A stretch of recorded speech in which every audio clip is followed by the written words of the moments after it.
Good evening, everybody. Welcome to this second episode of The Guys Who Look at Stats. I'm your host, Cade Kennedy, alongside co-host Connor Gray, and we are here to recap some college football maybe this evening. We don't know if we'll get to that because our main story tonight, folks, it's almost time for the NFL. Woo! So we're going to give you a little season preview of that and kind of even go through week one as well, let you know what's going on there. So we start with week one because it's only a few days away. Thursday night football, NBC, Dallas so and Tampa Bay. I mean, so excited. I'm just happy to be here at this point. I think we all are. I mean, having it back, full capacity, Raymond James will be ready to go, getting to see the defending champions taking on the Dallas Cowboys. America's team. Yeah, America's team versus America's favorite or least favorite quarterback, depending on who you're talking to, with Tom Brady. Mm-hmm. So let's just get started. I guess let's just get right into it. What do you think about just this amazing week one slate we have here? I'd say we're gonna have some some solid matchups. We're actually, obviously for Thursday night's game, we get to see Dak back in action for the first time since he went out about halfway through the season, and then we get to see how Tom Brady will match up, being now he's like 44 at this point, and we're going to see how well he can play and see how the defending champs look. We get it's a little bit more like a preview in many ways. Yeah. I honestly do not know if Tom Brady ages half the time. It just feels like he's 25 again. How does this keep happening? Actually, when you look at when he started his career to now, it looked like he aged. He aged well, like fine wine. Yeah, in many aspects, and he doesn't seem to be slowing down. I know everyone thinks he's going to be falling off a cliff soon, but I mean, yeah, he's not the same prime player that he was. Obviously he hasn't had seasons like the 28-3 year where they won the Super Bowl, or the year of 2007 prime, but he still plays just as well as any quarterback in the NFL, despite being really up there in age. Well, it doesn't help when you have just such a wide variety of weapons to go to as well on that Tampa team. I fully expect them to be really good this year and possibly make it back to the Super Bowl. Oh, that would not surprise me one bit to see Tampa Bay right back in it again. There's no excuses for them to not be title contenders. There again. really isn't. Unless something drastic happens, which obviously that can change at any moment. But then let's kind of talk about Dallas a little bit, because we know Dallas. We've seen them with a healthy Dak and all that, but we haven't obviously seen that healthy team in a while. No, we haven't. It's really hard to pinpoint how Dallas is going to be. Are they going to show us flashes of brilliance, or they going to just be are we going to see them have another mediocre season? Because with Dak, they've had only one good season, and that was his rookie year, and the team hasn't really done much since. I mean, you have a lot of time there's just not really much of excuses, but they keep getting hit with injuries. Linemen or offensive line can't always stay healthy. Zeke is very inconsistent, and Dak can't carry a team forever. Me obviously being more of a Dallas fan when I was younger, I know disappointment in many aspects to some people, but that's how it is. But the thing is that Dak has not. My issue with Dak is that he can't really throw the deep ball as well as what Romo could. It just went because he had weapons when Dak was there that first year. He had weapons. He had still in his prime Dez Bryant. In many aspects, you could say he was falling out of his prime, but Dez got less touches with Dak as the quarterback than when Romo was in other aspects because of the deep ball situation. But Dak has not shown how good he really is. I mean, yeah, last season the team only won as many games as they did was because he literally had to carry them a lot of the time. because everyone else falls. Well, it's not saying Dak isn't a great quarterback. If he had a better lineman, he'd probably some would say he's one of the best in the league in some aspects. I'd say a top 10 quarterback, but a lot of time it's just like it feels like he's also padding his stats in certain games. Well, to me, Dallas's problem has always been the defensive side of the ball because every year it feels like they get another great wide receiver in the draft. And it's just kind of, when are they going to get a defense? They absolutely have to have a defense. You cannot win a game by scoring 30 because you're going to give up 35. And the thing is, they have guys that have been shown to be really good. The issue is they can't stay healthy. Sean Lee's one of those guys who been there for years, and yet he seems to always go out every other year or goes at he goes out at the worst time. But when he's 100% healthy, Sean can play. Then he got another linebacker a few years ago.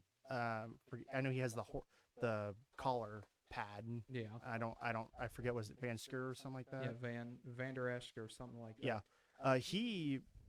His first season he played really well, and then he's been just he struggled to stay healthy for a tiny bit, but he hasn't really shown that great of brilliance.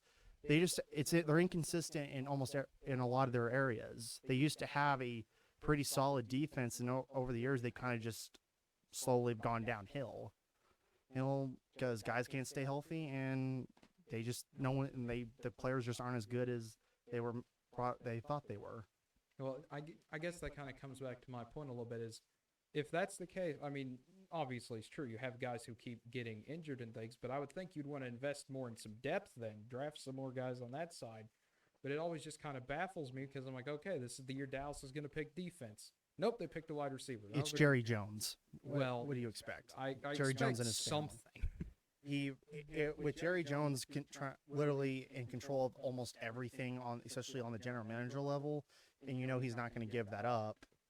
Even I know his son might take over that area, but you think they're going to give up? They have a certain mindset, and they're going to stick with their guns. They're not going to try to actually make adjustments to be a better team. Yeah. But that is just one of the great slate of games. We got Pittsburgh going to Buffalo, Arizona going to Tennessee, Seattle and Indianapolis, which I think that could be an interesting game. Another good one, which I think a lot of people are not going to talk about, is Miami and New England. I talked about this game a little bit.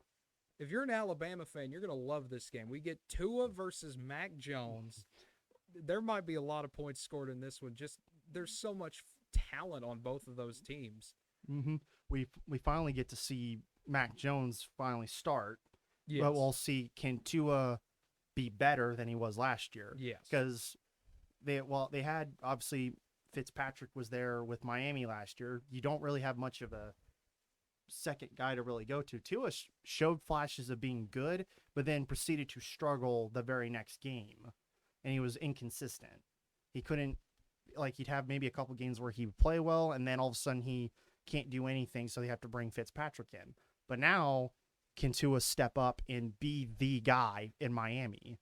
Mm-hmm. If he, and I know many people are already trying to call him a bust, he needs at least another year or two to finally be labeled a bust, unless he just has a disaster of a season. Yeah, I think that's something that you'll see people do, and I mean, I'm guilty of it myself sometimes, is we'll see one guy have one bad season, maybe start the second season bad, and it's, oh, this guy's a joke, this guy's a fraud, this guy can't win. And sometimes it ends up being true, but other times you can have an amazing bounce back year. Oh, most definitely. There are many players before who didn't have a great season, either great second season or heck, even their first season, and then they bounce back to being elite, to be looking like an elite player. Mm-hmm. It's just a matter of circumstances. And then kind of wrapping up some other great games. Green Bay and New Orleans, that's one I'm excited for as well. Chicago at Los Angeles taking on the Rams on Sunday Night Football. It's just fun to say that again. Mm-hmm. And then Monday night, Baltimore goes to Vegas. That still hurts my head trying to wrap around Las Vegas Raiders sometimes. Yeah. But they'll be ready to go. I mean, Lamar Jackson in Vegas taking on the Raiders. Just going to be such a fun week of football. Oh, most definitely, and I cannot wait for Sunday. Well, it's almost here. It's almost here. Not Sunday, but Thursday. Well, It's almost here too. It's almost here too, but I'm looking forward to all those Sunday games. Yes. I'm not saying I'm not looking forward to see how Tampa Bay and maybe if Dallas can actually show that they can be good. But looking here, we're gonna jump away real quick from the week one here, and I want to get straight into really just breaking down division by division kind of what we think is going to happen this year, because there's some races that I think are going to be extremely fun to watch and some that are going to be a bit more clean cut in who's going to win. I wholeheartedly agree with that. Now, starting here in the AFC East, this really is going to be one of those wonky divisions, I think, where everyone knows Buffalo, everyone kind of understands Miami, and then you have New England, who could be as good as they want to be. They don't have Cam Newton starting anymore. It's Mac Jones, as we mentioned earlier, and I am really wondering how this Patriots team is going to look this year. It will be interesting to see how it turns out, because we don't really know, because this last offseason, they went after players. Bill Belichick actually, shockingly, spent quite amount of money to get players, which is something you usually don't always see with his teams, because typically you could get lesser talent, like what people can view as lesser talent, and make them superstars. Exactly. But due to the fact that they had a very mediocre season, and in some cases it looked like, oh, Belichick can't do it without Brady, Belichick is going to try to prove with the amount of money that they have spent this year to prove that they deserve, that they're going to be, that Brady is not the reason why they can be good. Well, that was the other thing to me, was the Patriots went 7-9 last year. They were a decent team last year. Decent. Yeah, not world beaters or anything like we're used to seeing from the Patriots, but I mean, they're one of those teams, I guess they're kind of sneaky to me in that, don't count them out. Unlike the Jets. The Jets you can kind of count out for now. Well, until they can actually get a competent team together. Until they can prove to, I mean, it's going to be, you've heard me say before, you got to show me something. They're one of those what I would call show me teams. You got to show me something before I believe in a team like the Jets. I mean, they are the NFL's butt fumble for a reason. They haven't been any form of relevance since Super Bowl III. I mean, like yes, they've had some, I would say, relative. I mean, yes, a decade ago they went to the AFC Championship game 2 years in a row. Yeah, what have they done since? I'd say still at some relevancy. They haven't been completely irrelevant. They still pop up from time to time. But nothing really outgoing. They haven't been very good at all overall. Ever since Mark Sanchez, they have not been, or just they haven't been good since 2011, relatively good since 2011. Yet even then, people did not look at them in a very positive light. Yeah, and I understand where you're coming from there, but I guess it's, to me, the Jets are one of those teams that I always like. You just kind of feel bad for them at some point. Like, I just want to see them do well. It's kind of like with the Browns for such a long time. Yeah, they've been the biggest locale of football. They've been the joke of the NFL for a long time.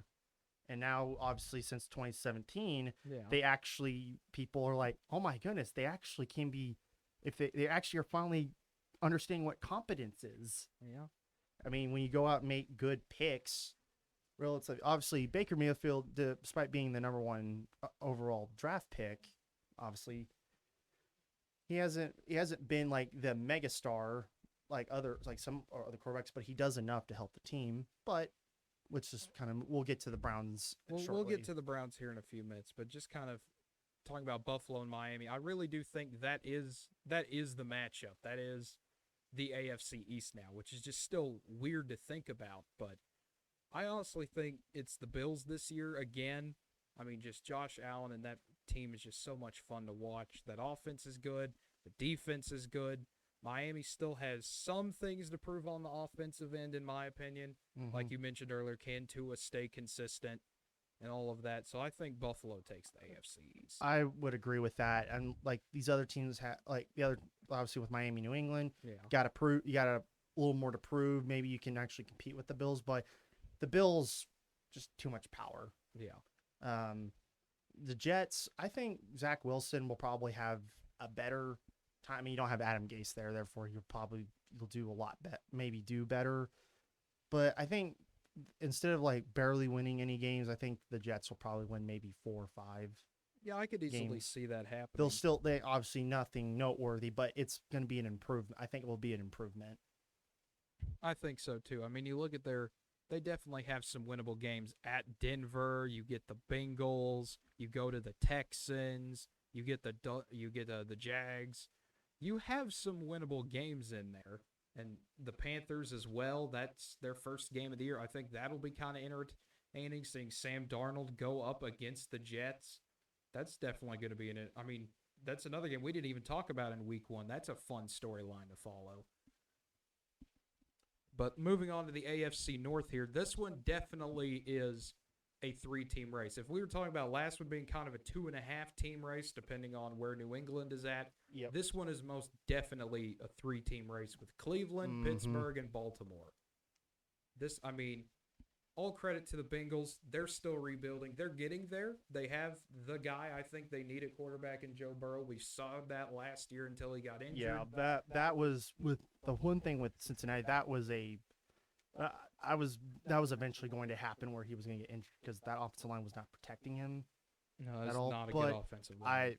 The only thing you can hope for is that Cincinnati has improved with their offensive line. I will say there has been reports that Chase, the fourth overall pick, has struggled to be catching footballs. Ooh.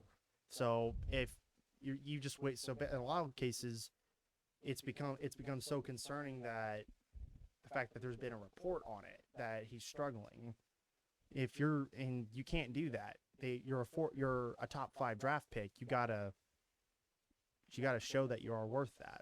Yes. But well, as the Bungles, they have. I'm sorry to call them the Bengals, but they bungle it up all the time. So, but yeah, Cincinnati, I think will probably be a better team. I think they will, but like I said, I really don't know what to expect. I'm not expecting, 8-8 or not 8-8, but 8-9 or anything like that with the new 17-game season. No, I'm not expecting anything out of that. But maybe they'll win a few games this year, possibly. But Cleveland, Pittsburgh, and Baltimore, as I said, those are the 3. I mean, it's just going to be fun to watch. Does Big Ben have another year in the tank to get this done? I don't see it. They got by with their competition last year not being as good, and Ben Roethlisberger is just he for his ability as a quarterback is not like Brady at all. Mm-hmm. Brady has been able to keep up despite obviously being up there in age. Ben Roethlisberger, who is quite a few years younger than Brady, is playing like how we all thought Brady would have played. I know they won 11 games in a row last year, but they got bailed out by their defense a lot of the time.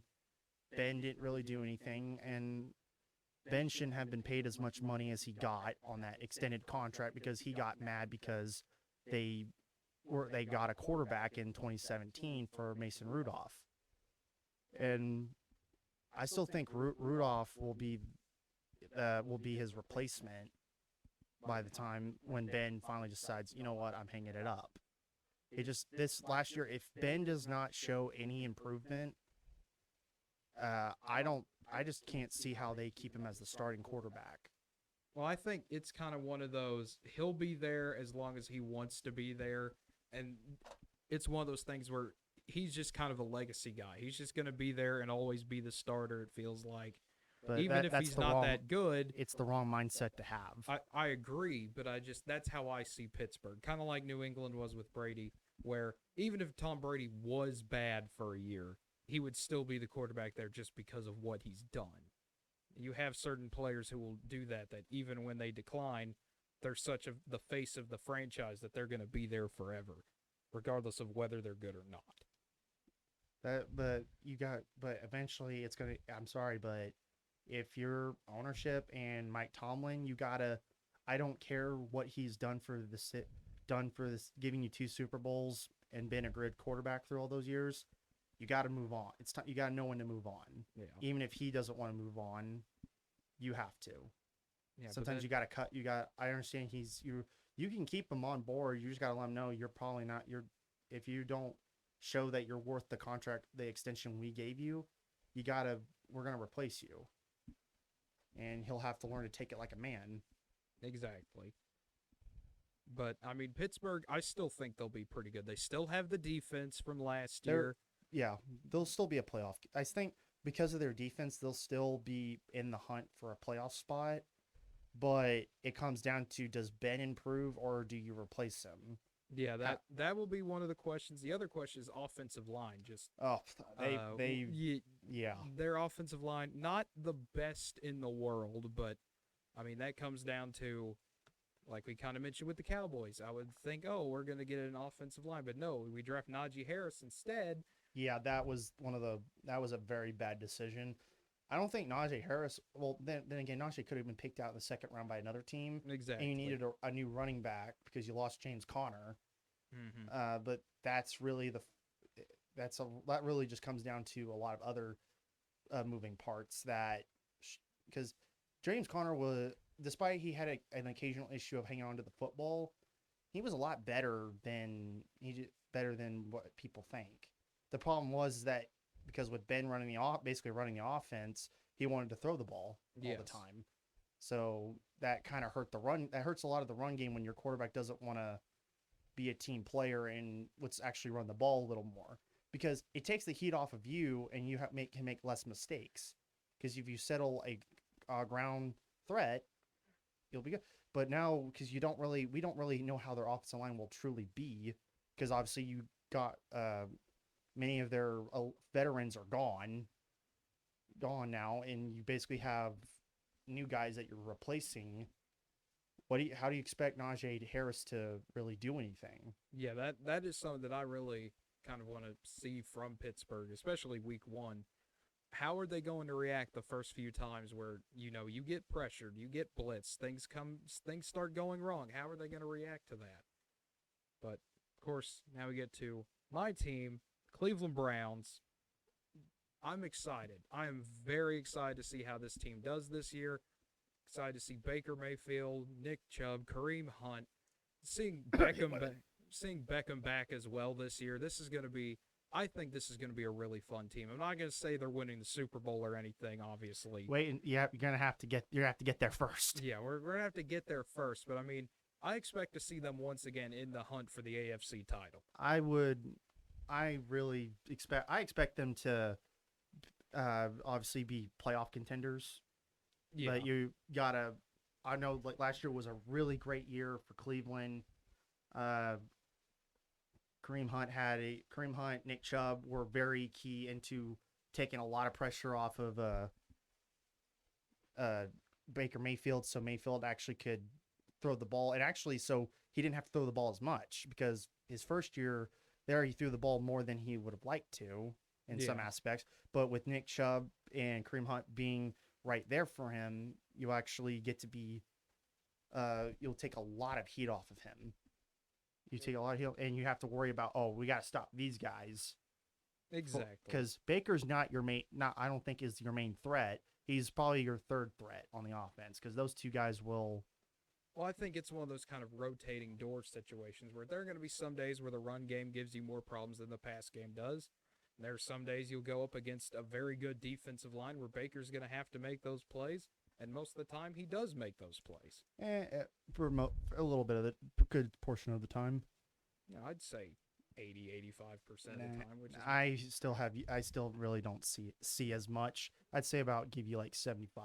Well, we're gonna have to agree to disagree on that one. But jumping to Baltimore here, I mean, once again, AFC North.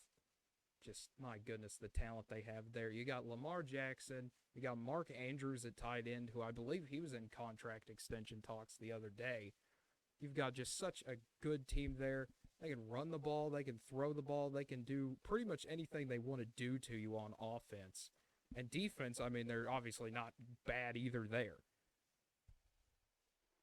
I will say with Baltimore is that you cut the kind of bit of that run game off.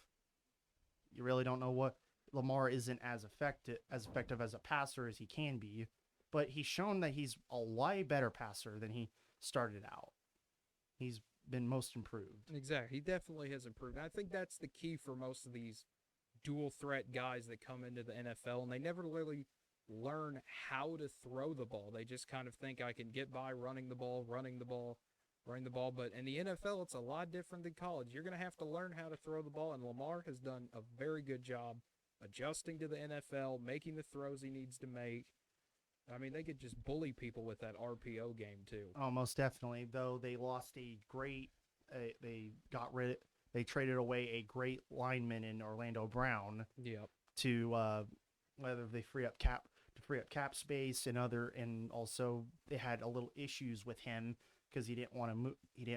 From reports were saying he didn't want to move positions, but you have guys who can you got guys who need to step up, and you also need to be solid on your defensive front, and got to have those guys that Lamar can throw to. And Lamar needs to keep being a better thrower and not rely much more on his legs. Because if he has to rely more on his legs, you cut his run game out. He won't be as effective. Exactly. So I would say, like, in regards to like all these teams, we know Cincinnati will more likely finish last. Exactly. I think they'll be better than they were last year. But you still have to, if you protect Burrow, you got a chance to at least be possibly a just under 500 team. Yeah, you have maybe the potential's there. It's there, but we don't know how it'll turn out. As long as they don't destroy Burrow's confidence. Exactly. Because Burrow was very great in college. That last year he was there, that national title run, great. That was great. Arguably one of the best quarterbacks we've seen in a long time. Yeah. But you gotta have improvement there. Exactly. And I would say on taking the division, it's either the Browns or Baltimore. Exactly. I don't have confidence in the Steelers offense to get better unless the offensive line has improved, is in some aspect able to protect Ben, or if Ben doesn't make dumb mistakes. Exactly. I personally think it'll be the Ravens again. I hate saying that, but I really do think it'll be the Ravens again. I think Browns second, Steelers third. But I mean, we could once again have the Steelers, Browns, and Ravens all make the playoffs again. That would surprise me. It wouldn't really surprise me if those three teams made it, but it's a matter of do they. Yeah. It mainly comes down to the Steelers on how they play. But moving on. Yeah, moving on to the AFC South here. The Titans, the Colts, and then the Jags and the Texans. You really can see the tiers in the AFC South. I think it's going to be the Titans and the Colts duking it out at the top while the Jags and the Texans just kind of sit at the bottom in rebuild mode. I saw where I believe it's Tyrod Taylor is going to start for the Texans, I believe. Yeah, he is, because you're still dealing with too many issues with Deshaun Watson still being selfish in a lot of aspects by basically refusing to really do anything with Houston. Yeah. It's not how you handle yourself. Especially with all the allegations swirling around him and everything. We went in depth on that. Yeah, not a good situation there for the Texans. So, but I don't expect them to. I think they'll be dead last. You think so? Well, you think Jacksonville finishes over them? It's really iffy because Houston doesn't really have anyone, and that's really still there. I agree, but I think it's just Jacksonville was just so not good last year. I mean, they were were very much tanking on purpose. Yeah, and I understand that, but I but- still think even if they weren't taking, they still were not a great team. I mean, no, they weren't great. It's just that I think they're. It's like I'm not saying they're going to be amazing times better. Yeah, I think they're just going to probably just have maybe 1 or 2 wins better than Houston. I expect these two teams to still be like top 5, top 7 in the draft. yeah. Like that's where I expect. I don't expect them to anything magical. Trevor Lawrence is not your answer, though he will bring some improvement to the quarterback position. Maybe depends on how he plays. We still have to see it for the most part. That's But kind of a bold take there with as Trevor long as he Lawrence. doesn't get, but as long as he doesn't get injured, I think they'll just be better than the Texans. Yeah, well, I'm the opposite. I think the Jags. This is still rebuilding, still trying to get all the pieces together you want. I still think they'll improve. I don't think they're going to go 1-15, but I just don't see a world where the Texans finish below the Jags. I think they'll be like tied with them or maybe 1 win above them, but I don't see them behind them. We'll have to agree to disagree on that one. Yeah. But then with Colts and Titans, I think the Titans take it. Take it. I just think they still have too much talent. The Colts will be an interesting team to watch with Carson Wentz and that whole situation unfolding there. Yeah. Well, the fact they had to deal with injuries Already. before the season started, like before the preseason started. He was actually reported that there's a good chance his season's out indefinitely, and then it turned out he might actually be back for week 1. Mm-hmm. So, but we'll see how it turns out. As far as I know, he's still going to play. You had some T.Y. Hilton went down with an injury, but I don't know when he'll be back. And the same injury happened to an offensive lineman that Wentz had, Exactly. and that he'll be back either. I'm not sure when he got injured, but you will either see him early in the season or halfway through. Just if they can if this is kind of like one of the worst things that happened to the Colts, because if you're not at full strength and by week 1, you're gonna struggle, since Wentz won't have as many weapons to throw to.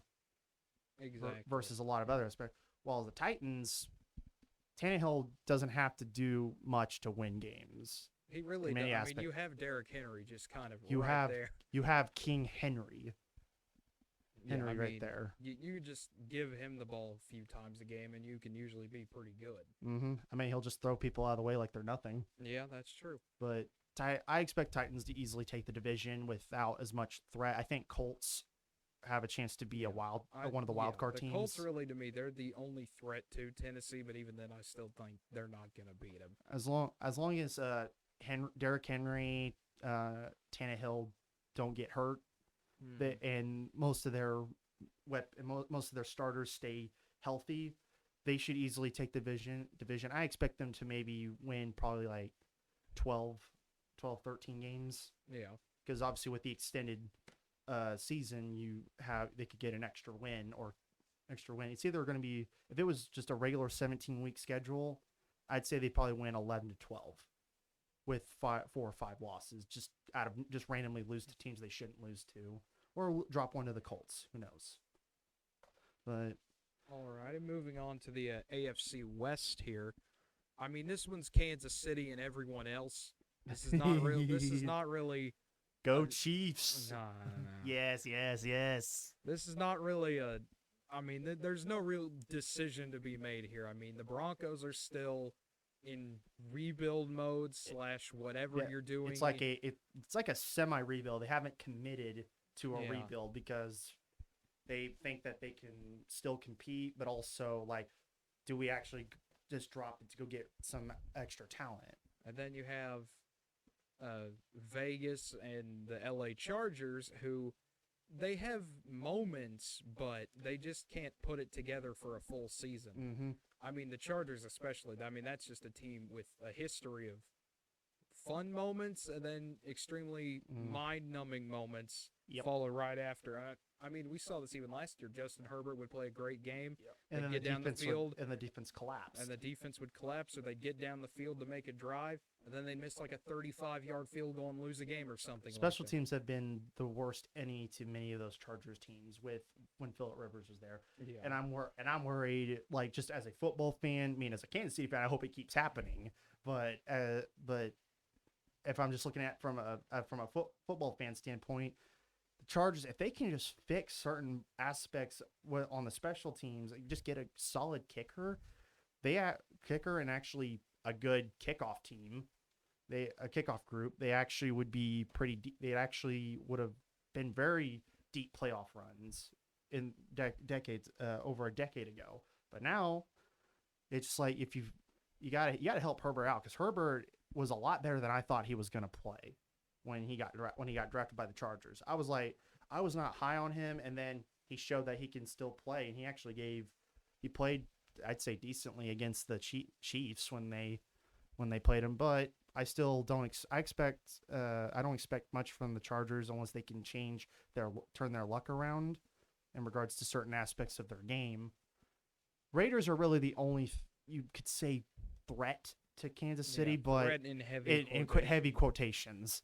But they're not really hurt. They're not necessarily hurting. They just got to keep it together if they want to be a playoff team, because they had their shot to be a playoff team. I mean, they're the only team, not if you don't count Week 17, because Kansas City didn't play their starters that week, but they're the only team that beat the Chiefs on the schedule, and it was in Arrowhead.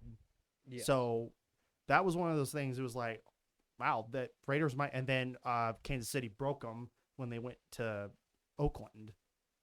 So it was just one of those things, like Kansas City, all they don't really need to do anything besides revamping their offensive line. I mean, you got Orlando Brown, you got they drafted several offensive linemen. Yeah, we got Creed Humphrey there on the offensive line now, which, I mean, that's a really good pick for the Chiefs. It really is. I mean, you have a solid backup for center to be right there, and then you have in case. So it's like I expect a lot of things to happen for the Chiefs to improve on and be a much better team, and I expect them to be Super Bowl contenders. Obviously, they're a Super Bowl contender every year until certain pieces go away. Yeah, they're going to be in the mix now for a very long time. It's obviously, we both agree Kansas City will take it. I think they'll probably win the AFC again, as much as I'd like to see someone else, step in there. Not a chance. You never know. Nah, not a chance. Chiefs all the way, baby. Nah, I'm going to disagree on that. Well, you're wrong. You're factually wrong. Yeah, we'll see what happens. Sorry, facts don't care about your feelings. I mean, they can sometimes. Speaking of facts, the NFC East, here's a fact for you. It's a very weird division. It just is. There's basically a meme division at this point. There's no getting around with the Cowboys as they've been the past few years, the Giants, the Eagles, and the football team. It's just one of those, you can flip a coin and it could land on its side. That's about how I would describe the NFC East. It's a very accurate depiction. Yeah. I mean, these teams, they were easily the worst division last year. None of the teams even had a winning record. No. And somehow the football team of all teams got in. Mm-hmm. It's the magic of the football team. The football team won the football games and got to go to the football playoffs. The thing is that the football team actually had a shot to actually were giving the Buccaneers a run for their money. I know that was the most entertaining part. It was just like, okay, this is kind of the silly team game where we're going to see Tampa Bay destroy Washington, and then Washington came out and they just played their hearts out. They gave it all on the line, and it was just absolutely amazing to watch. They couldn't get it done, obviously, as Tampa Bay would go on to win and go on to win the Super Bowl, but I really don't know who's going to win the NFC East this year. Like, you can kind of rule the Giants out because I don't think they're going to be great this year. They do get Saquon Barkley back, but that's not enough to help them. They don't really have enough around them offensive besides Saquon Barkley and Jones being occasionally playing a lot better than some people think he is. But I just don't see the Giants being much of a really there. It's basically none of these teams are. I don't think as right now what we've seen last year, none of them are wild card teams. No. You have to win the division. Yeah, you have to win this division to get in. The football team, I don't think they repeat as division champions. I think that window is past. If they can, their defense was actually despite their record, their defense actually was one of the best in the league. The issue was they just didn't have an offense. And I think that's the problem. Is who were they playing at quarterback? Even is I don't know what is happening with the football. Yeah, there's just too many unknowns on offense, and that defense will carry them, and they'll stay in the mix longer than I think they probably should. Yeah, but it's just what is gonna go on with the football team this year? Who really knows? And then, what we do know, the Eagles are back with Jalen Hurts at quarterback. I'm excited to see how Philly looks this year. I think they've got a very good shot at winning the division. I think it's going to come down to Eagles and Cowboys. And I hope that Philadelphia fails again. Well, I'd like to see Hurts. I'd love to see Hurts get to take the division and get to I go. Just don't. I'm not even whether as a former Cowboys fan or not, or even kind of being there. It's I hope Philadelphia suffers. I do not like Philadelphia at all. They have one of the worst fan bases in the NFL. Probably third to probably the Steelers and the Cowboys at times. But I do not want them to. I don't like seeing them succeed. I was very mad when they won the Super Bowl. See, I was the exact opposite. I was very happy when they won the Super Bowl. I'm not big on Tom Brady at all. I just didn't want to see Philadelphia win. Well, I wanted to see Philadelphia win just because I wanted to see how the city would react. I wanted to see how much of Philadelphia would be there the next day. Yeah, it mounted into a riot happening after they won it. Yeah. Somehow the city is still not burned to the ground yet. Yeah, they'll get there if the Eagles go back again, but.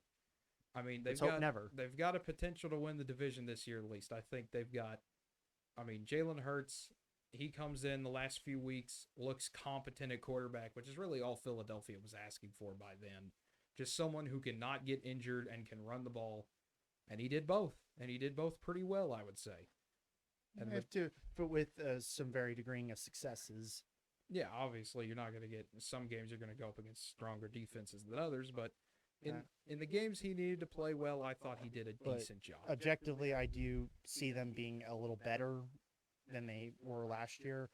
But once again, they're going to be one of the team. If them and the Cowboys, if either of them are in second place, they're going to be on the teams looking out or from the outside. Oh yeah, because I just don't think either team is going to be good enough to have a top to be even able to be a wild card team. Exactly. And I think the Cowboys, same thing. We talked about them a bit earlier on in the show. I mean, they've got the offense to do it, especially with Prescott being back, but I honestly do not know how they're going to be this year. They're like I said earlier, this is a question mark division. You have no idea what's going to happen. It is very random every year. Something that should not happen will happen. Pretty much. And I honestly think the Eagles are going to take it. That's my bold prediction for the year. The Eagles are going to win the NFC East. It's either the Eagles or the Cowboys. Putting my subjectivity aside on how I feel about either of those teams, I would probably say Philadelphia could take the division because I'm just not. I'm not confident in the Cowboys being improved. As long as Jerry's there, it's really hard to get behind them. Mm-hmm. That's just kind of how I see it. But I will say Cowboys have a shot, but I think Philadelphia will come out on top with probably squeaking by maybe with a 10 win season. Yeah. With the second place one probably coming out with a either just over or under 500. Okay. But the NFC North jumping on. this is Green Bay's division. It's Green Bay's division. It's Green Bay's division until they don't want to win it anymore, which I would think would be never. As long as you have Aaron Rodgers there, I don't see, because Aaron Rodgers will literally carry that team. Yeah. He's been carrying that team for years, and despite the fact management hasn't been very kind to him the last few years. I know there was always that speculation this last offseason that he might go to Denver because he wasn't happy in Green Bay. Then turned out when he had a press conference that he wanted to stay in Green Bay. He just wants to be on the ins and outs of who they want. He knows he won't have the final say, but he just wants to be involved in some aspects. And I was looking earlier today, and I thought I saw a report that said the communication has gotten better. And I mean, I hope everything goes well for them because I mean, it's a staple up there. When I think of the Packers, I think of Aaron Rodgers throwing the football. Same, but I do expect. Obviously, I do expect Green Bay to take the division. Oh, absolutely. Easily. I think. Obviously, he had a great MVP year, which I think, and some people believe derailed the replacing him part because he still showed that he got it. But I expect them to probably have the same record they did last year, per se. Obviously will if we looked at their schedule, we might be able to see how they are. But I expect them to easily have the best or second best record. We're kind of looking here at their schedule now they mentioned it. You open up with the Saints on the road, then you get the Lions, you go to the 49ers, then you get the Steelers at home, you go to the Bengals, you go to the Bears, you get the football team, you go to Arizona, you go to Kansas City, you get Seattle at home, you go to the Vikings, you get the Rams and Bears at home, you go to the Ravens, you get the Browns, and then Vikings at home and at Lions to end the season. A lot of tough teams on the schedule. Yeah, Cleveland, Baltimore, the LA Rams, the Seahawks, the Chiefs, Arizona. I mean, the Cardinals, the Steelers, the Saints, the Nine. That's a pretty tough schedule. It's one of the toughest schedules. But I would say it mainly just comes down to Green Bay's defense. It really does. It's like because no one's going to question the offense as long as Aaron Rodgers there. You have Devontae Adams. And many of those other guys that they have. I mean, they also got Randall Cobb back.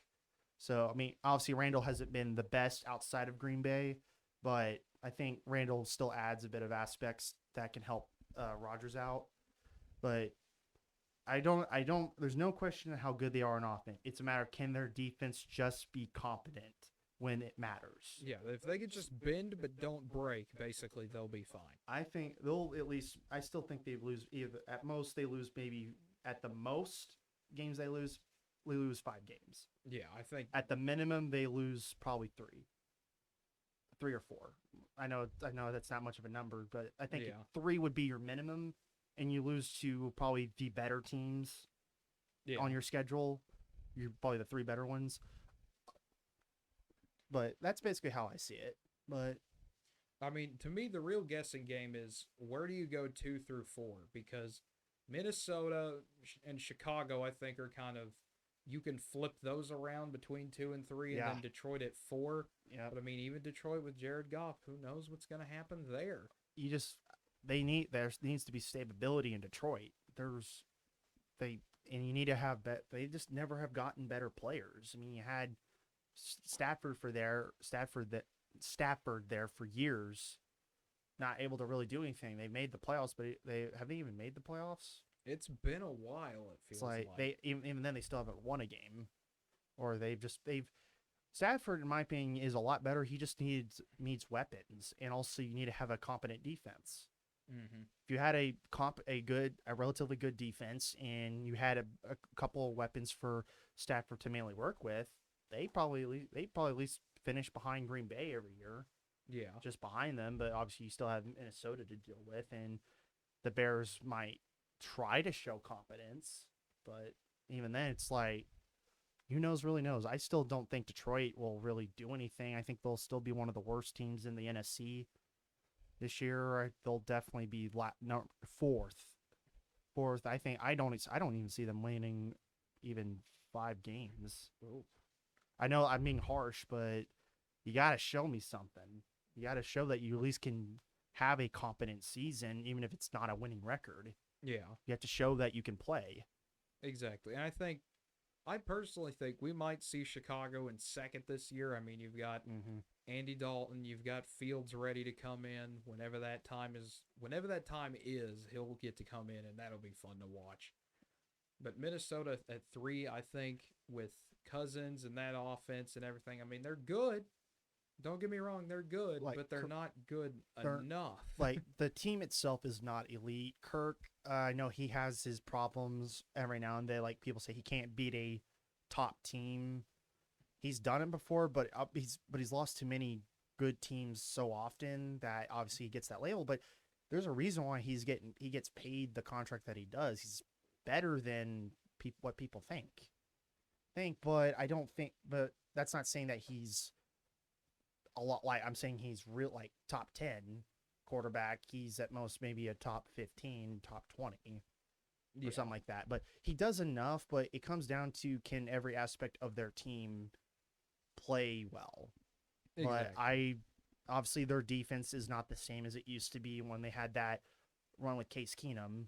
Yeah. But it's a matter of can they show that they deserve to be in a wild card spot. But I just don't see it from them. I think it's like the Bears, in my opinion, have a better shot being a wild card team this year than obviously last year. They didn't deserve it because better teams fell apart. Yes. At the worst time. But I think the Bears are going to be better this year per se. But I'm not sure if they'll be a wild card team. Exactly. It's really I mean, it's a toss up. It's one of those harder divisions to pick because there's just a lot of uncertainty to me. We don't know what the Vikings are going to do. We don't know what the Bears are going to do. We kind of know what the Lions are going to do, but they're kind of a bit of an unknown. But we easily know Green Bay will be the better team. Yeah, but what we do know is the Packers, and that's why the Packers will probably win again. And now moving on to the NFC South here, this one's kind of the same way in that it's Tampa. It's going to be the Buccaneers again.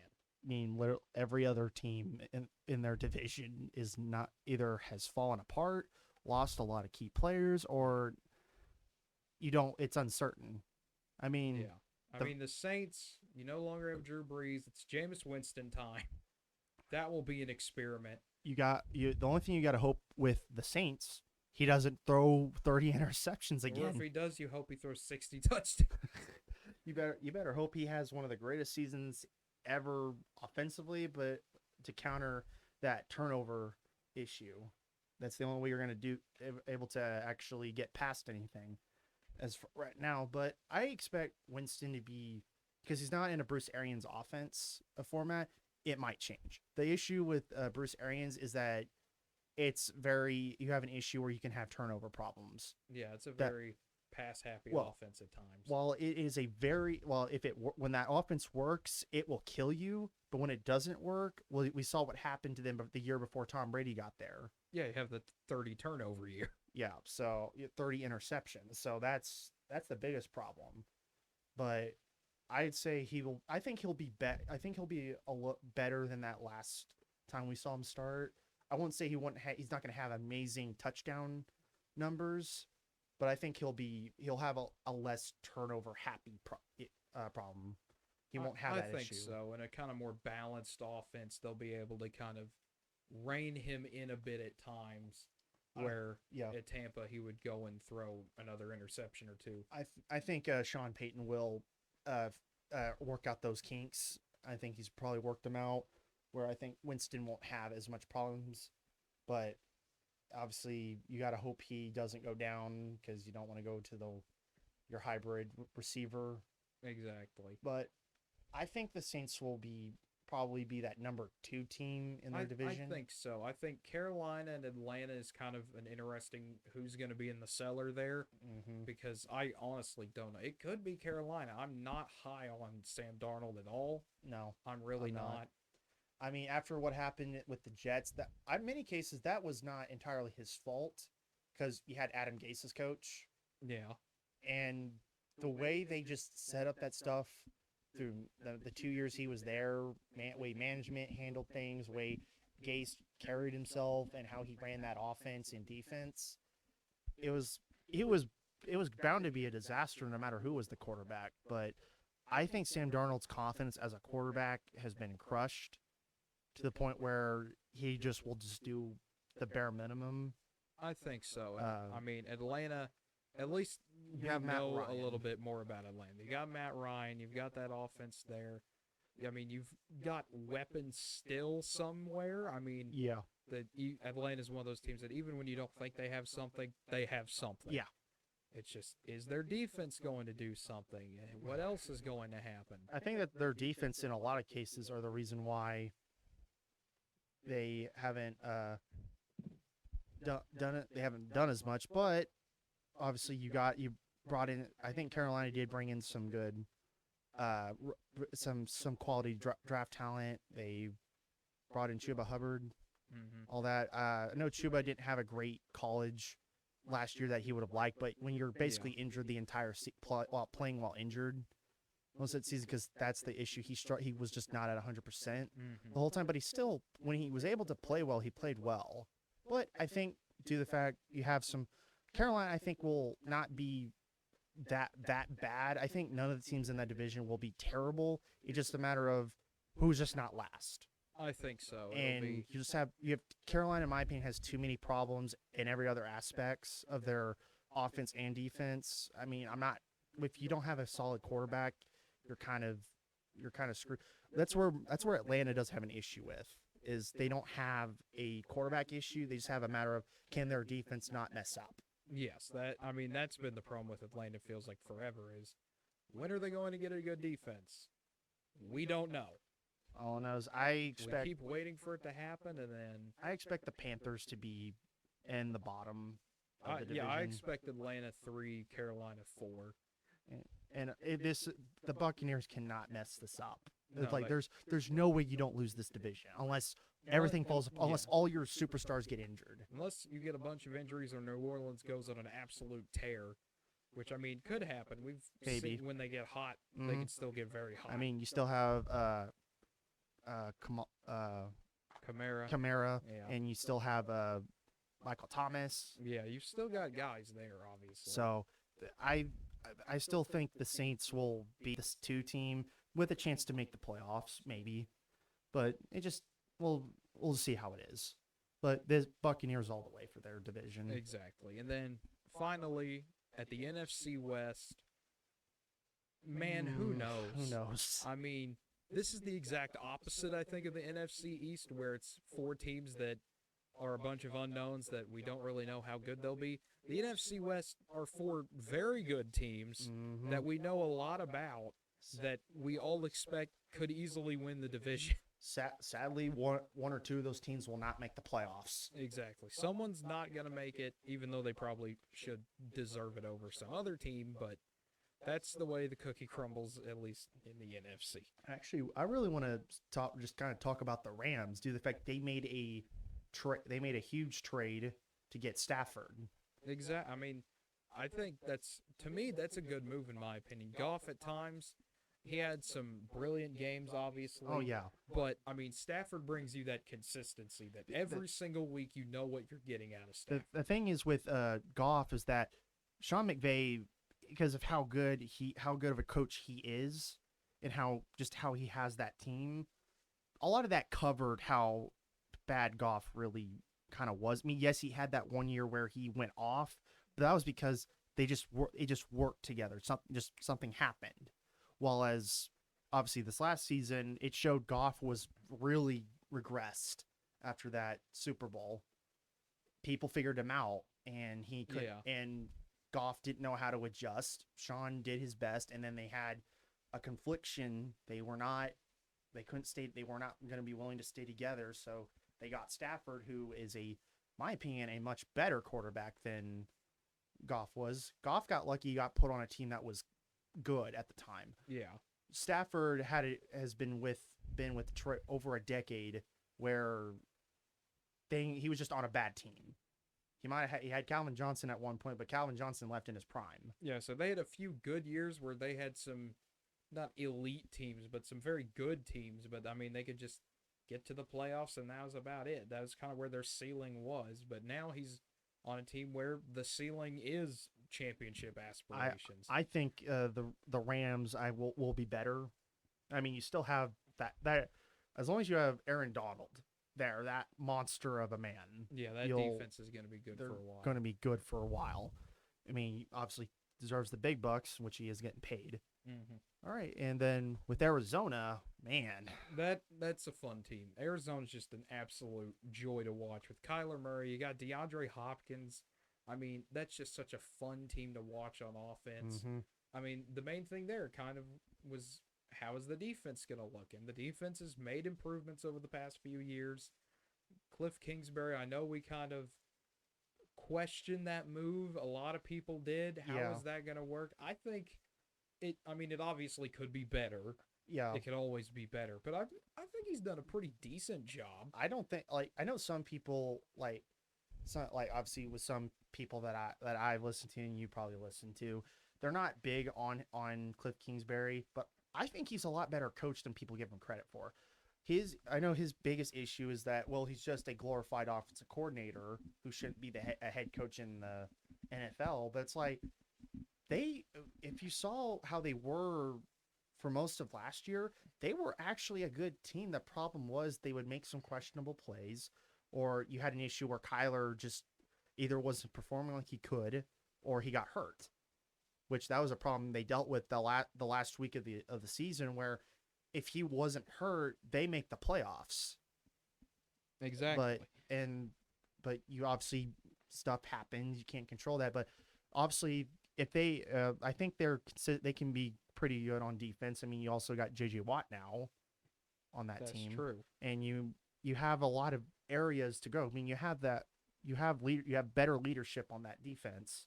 Now, I think they're going to be much better this year. I fully expect them to be a wild card spot, or maybe even take the division. But that really just depends. It really does. And then, speaking of depends, San Francisco. I mean, this is a team that I mean, that perfectly, I think, kind of describes them. 2 years ago, go to the Super Bowl, have a great season, you fall short, but you're right there, and then you get to last year, and then everyone got injured. And then, I mean, they might as well have just been like the hospital team. I mean, it was just absolutely sad to watch. Every single person, it felt like, got injured on that team. I mean, half people on the injured list was guys getting paid a bunch of money. I mean, you had Kittle, he out immediately. Garoppolo went down. Yep. You had so many of your key players went down immediately within the first few weeks. They basically were like, oh, we can easily run over this team now. But with, obviously, hopefully, since they're all back to being healthy, I expect the 49ers to be a much better team. Obviously, Garoppolo is a very questionable. Can he actually be a good quarterback? That was his main That's the main gripe with him. Obviously, he was meant to be Tom Brady's replacement, and then he gets sent to the 49ers. His issue his first few years that he was there was staying healthy. But when he actually was there and healthy, he played well. Obviously, that 1 year where all of them were healthy, went to the Super Bowl, but obviously all of them got hurt and they did nothing. So, obviously, I expect all that talent to be back and ready to go with week one and be a much better team. But we have to see how Garoppolo is. Yeah, we have to see not just Garoppolo, but how everyone is. I mean, know, but the key thing is it's mainly Garoppolo is the main key. Everyone else you hope is actually good, plays up to how they should be. I expect Kittle to be one of the best tight ends in the NFL. I expect a lot of their other guys to be better, but Garoppolo is the main question mark. Does he play up to what he can play? Or does he not? Or does he underdo it, and you have to play Trey Lance because you literally drafted his replacement.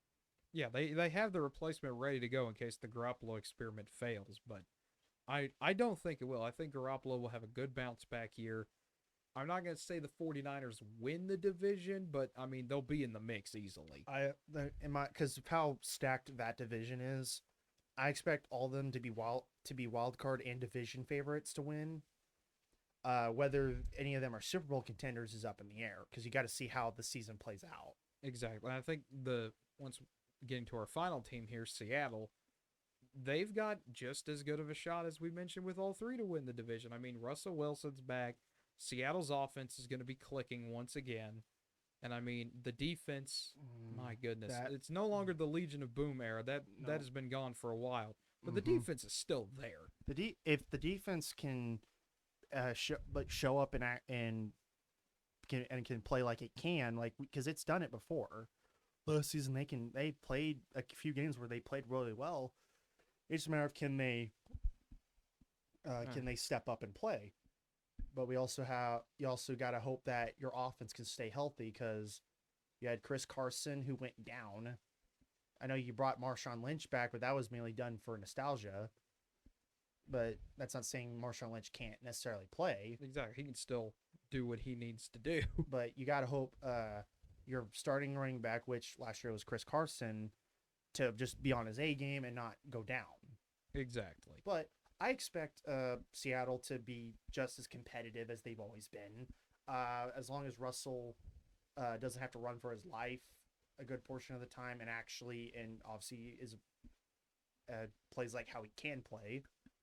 I expect Seattle to be very good. I expect them to be too. I really don't know who to pick to win this division. This one's really hard. I mean, it could be the Rams, it could be the Seahawks, it could be the Cardinals, it could be the Niners. Really, even if you say one of these teams is going to finish last, there's still going to be a top 10 team in the NFC. Now, granted, only 16 teams, but all these teams are going to be very talented. They're going to be very good. Mm-hmm. So I really don't know who to pick on this. I mean, I would guess the Rams just because switching quarterbacks with a team that was always like a bottom 500. I mean, their bottom was 500. You add a decent quarterback in Stafford who's going to give you numbers every game. I'm going to go out on a limb and say the Rams, but I would not be surprised at all if I was wrong. Yeah, it's really hard to say. I want to say the Niners because they got their talent back, but I will have to agree. I think the Rams actually bounce back and be a much better team due to the fact they made a change at quarterback, and that's really all that they need is a much better, competent quarterback. So I will say the Rams will go. I'm going to pick the 49ers to be second. Okay. I want to. It's really hard with Arizona and Seattle because Seattle and Arizona, it's more unpredictable with how their seasons will turn out because they don't have all the net. Because obviously with the collapse that Arizona had, Seattle kind of just managing to get that top spot. Because obviously last year their division was a toss-up because it was who's going to be in first, and then every team missed the playoff. That was not the Seattle Seahawks. Yes. I'm speaking of Seattle. I've got them at second personally, and then I 49ers at 3 and Cardinals at 4. But it could change easily. I would put Cardinals at 4 mainly because it's just really hard. Like we know all these 4 teams literally can take the division and if they take the step forward, but it's really hard to pinpoint who you think it is. I think just the Rams needed a better quarterback, and they would be they'd be better than the rest for the most part. Last season, that is. Yeah. Obviously, with Garoppolo coming back, maybe having a bounce back year, I don't know. I think he might have it. I'm not saying he won't, but he could possibly fall apart. But I don't expect that. I think they'll be a top tier contender. All these teams easily could make the playoffs. Easily. Whether as the division winner or the wild card. But it's a matter of, who do we think will make it? And that goes for all of them. I know we've said who we think will win the divisions. Obviously, those are the 4 teams. But we'll probably need to run it down on who we think will get it. I think so. But now I kind of want to jump back to week 1 here. We've gone through. We've made our picks about what we think is going to happen in the division. Now, there's some maybe a little bit easier. Let's actually get to some picks here on week 1 of the NFL, starting with Thursday night. Tampa Bay and Dallas. This one's got to be Tampa. It's got to be Tampa. It's got to be Tampa. I They're don't see a way Dallas wins this game. Tampa Bay's defense overwhelms Dak Prescott. I mean, you also have supposedly Zach Martin will be out, offensive lineman for Cowboys because COVID. So you're down a starter, and also just the defense for Tampa is just too good. I mean, you literally brought everybody back. You brought all 22 starters back and some depth back. And I think Cowboys defense is just they're not going to be good enough to stop Tom Brady, and that just all those weapons that he has. I think Godwin will have a fantastic game. Brady will probably throw about 250 to 300 yards, have maybe a couple touchdowns. Literally, a lot of those guys, all those players, they're. I know they managed to get everyone back, but it was amazing how unselfish a lot of those players are. They want to repeat badly. Yeah. Oh yeah. So, I believe Tampa will easily win this game. I think they probably win by 24. I know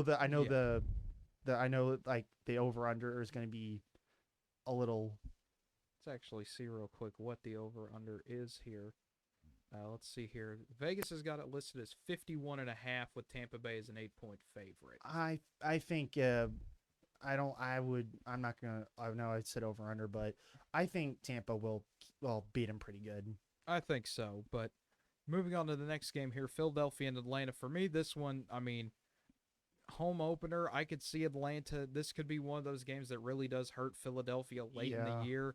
I think the Eagles will pull it out, but barely. I mean, yeah, because there's just nothing there for it besides Matt Ryan still being there, and obviously you have your new tight end, exactly, who's obviously went really early in the draft. Yes. I think Philadelphia wins this game. Probably wins by either by 6 or 7. Probably pulls away in the fourth quarter. Just kind of really we don't really know how Atlanta's going to be, but we also don't really know how good Philadelphia will truly be. Exactly. I mean, though I know we picked them to win the division, but I think Atlanta will go 0-1. Philadelphia will get their first win on the season. I think so. And then Pittsburgh and Buffalo, this one's a bit of a tough one because two really good defenses going at it here. This could easily be one of those 14-13 types of games where probably not a lot of scoring, but I think at the end of the day, I think Buffalo gets it done. I really do. I think Josh Allen's going to be too hard to handle towards the end of the game, and that Bills you got that offense. You have Josh Allen just getting better as a passer, and you have his run ability. Yeah, that'll kill you. And it really will. Their obviously Buffalo's defense is really good. They have been good ever since with their current coaching staff. I do expect Pittsburgh's defense to give Allen a bit of fits here and there, but I think Allen will be too much for them due to the fact his dual threat ability, and also you have solid running back, and you have Stephon Diggs at the receiving position. That offensive line can protect them. Exactly. So I think over the course of the game, Buffalo wears them down and beats them probably by 13. I think also in regards to Pittsburgh, I think Ben will make too many mistakes. Ben just hasn't always his decision making hasn't been good since the 2017 season. They haven't the year they went 13-3. I just don't expect much from them per se. That defense will still be good, but Buffalo pulls out that victory by 13. And then moving on here to Minnesota at Cincinnati, I think it's the Vikings. I think the Bengals will play really well at home, especially Joe Burrow being back, everyone ready to go, new season.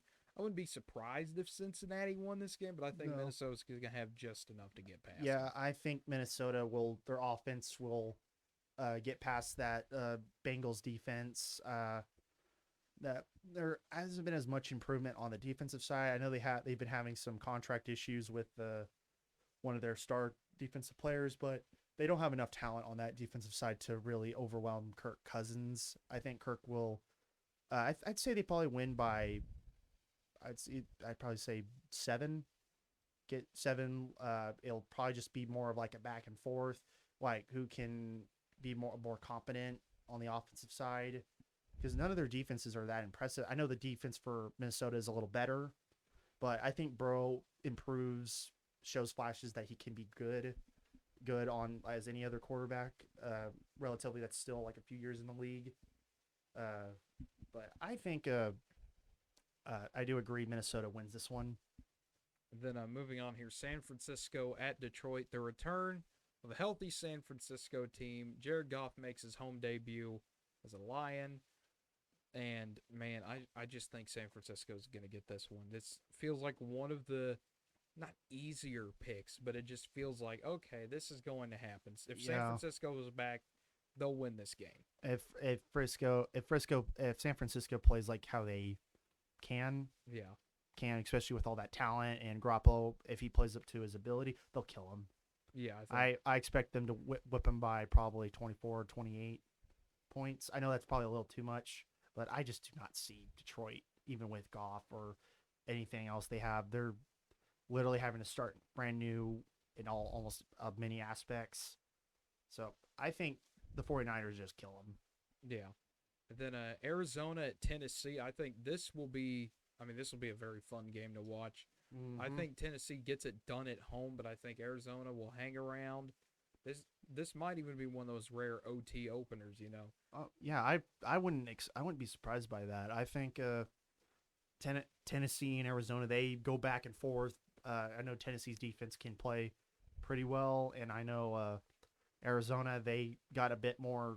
They have I think they're going to be a little bit better on the defensive side, but it's going to come down to how good are their offenses. Kyler Murray, I know, will sling the ball like he usually does. Derrick Henry will run all over, will run like he can, and Tannehill will do just do enough to. I think Tennessee will get that victory probably in overtime. Yeah. And then Seattle and Indianapolis, this has got to be Seattle. I think Russell Wilson and that offense is just a little bit too much for Indianapolis. Indianapolis, I mean, they'll look decent. I mean, I don't expect them to play terrible or anything, but I think they're not enough. They're going to be like the kind of perfectly average team, I think. Yeah, I would agree with that. Indianapolis, there's can be a lot to be desired from them. There's obviously Carson Wentz coming in. I think he'll probably do a little better with this new system, just getting away from Philadelphia. But it just comes down to how well does he play. But I don't think it'll be the deciding factor of the game, but it'll show can he actually be a good quarterback. Yeah. I think Seattle will probably win this game probably by a touchdown. Either 7 or 10, give or take on that. Yeah. Then the Chargers at the football team. I'm going to go upset on this one. Opening day, football team at home. Defense gives Herbert some fits, and the football team takes this one. I wouldn't be surprised either, but I'm going to be that guy and just pick the favorite to win this. I'm going to pick Los Angeles because I just don't. You have to show me something on that offense for Washington. The defense can't do everything forever, and I think Herbert finds a few openings where the defense will occasionally make a mistake that will hurt them, and I think they barely win this game because of just how they'll give Herbert some fits. I think they'll probably just win by 3. It'll be a low score. I think it'll be a lower scoring game, like 17-14. Yeah. And then New York, the Jets taking on the Panthers. I mean, this is kind of a tough one. I think Carolina gets the win, but I'm not going to say by much. This is a harder one because you don't know what Carolina is going to offer besides. Really, we don't. So I know Sam Darnold's with Carolina, and he should be a better quarterback, but after what we saw with him when he was with the Jets, it's really hard to say what will happen. But I think Zach Wilson will probably have like how some rookie quarterbacks not have the best game of his career, but nothing too terrible, but I think Carolina pulls out a victory because you just don't really know how good the Jets really are. Exactly. And then Jacksonville at Houston. To me, this is going to be the Texans. This is the Texans' game to lose. I think Tyrod Taylor comes out. He's motivated. He wants to show everyone, hey, I'm still here. I'm not going away anytime soon. We're going to come out. We're playing a not very good Jacksonville team. And I think, Trevor Lawrence makes his rookie debut. That'll be kind of the main story of the game, but I think Houston gets this one.